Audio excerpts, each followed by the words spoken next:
চট্টগ্রামে আমানতের টাকা ও চুক্তি অনুযায়ী মুনাফা ফেরতের দাবিতে বিক্ষোভ করেছেন একীভূত হওয়ার প্রক্রিয়ায় থাকা 5টি ইসলামী ব্যাংকের আমানতকারীরা। বাংলাদেশ ব্যাংকের আঞ্চলিক কার্যালয়ের সামনে অবস্থান নিয়ে তারা হেয়ার কাট নীতি বাতিল, মেয়াদোত্তীর্ণ এফডিআর, ডিপিএস ও অন্যান্য আমানতের অর্থ দ্রুত ফেরত এবং স্বাভাবিক ব্যাংকিং কার্যক্রম চালুর দাবি জানান।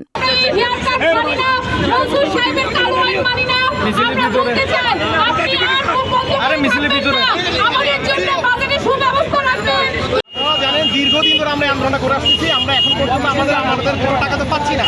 এই সরকারের কোনো উচ্চপদস্থ জায়গা থেকে আমাদের আমানতকারীদের এই 75 লক্ষ আমানতকারীদের আশ্বস্ত করার জন্য এখন পর্যন্ত কোনো ধরনের কোনো আশ্বাস দেওয়া হয় নাই। এটা বাংলাদেশ ব্যাংকের ওয়েবসাইট থেকে ডাউনলোড করা স্কিম। বাংলাদেশ ব্যাংকের সেখানে পরিষ্কার লেখা আছে 2 লাখ টাকার পরে প্রতি 3 মাস অন্তর 1 লাখ টাকা দেওয়া হবে।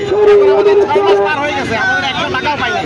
আমার প্লাস্টিক ইসলামী ব্যাংক মির্জাপুর শাখা ব্রাঞ্চ, আমার টাকা ওখানে 1,87,000 টাকা দিচ্ছে, 2 লাখ টাকার স্কিমে, বাকি টাকা আমাকে দিচ্ছে না।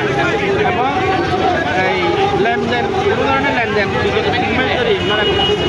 আমি প্রথমে ছিলাম না, এখন আছি। আমাদের দাবি একটাই, আমরা হেয়ার কাট মানি না এবং লেনদেন স্বাভাবিক চাই।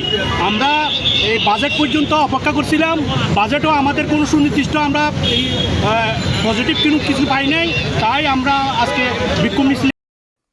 আমানতকারীদের অভিযোগ, গত 2 বছর ধরে তারা নিজেদের অর্থ তুলতে না পেরে চরম আর্থিক সংকটে রয়েছেন।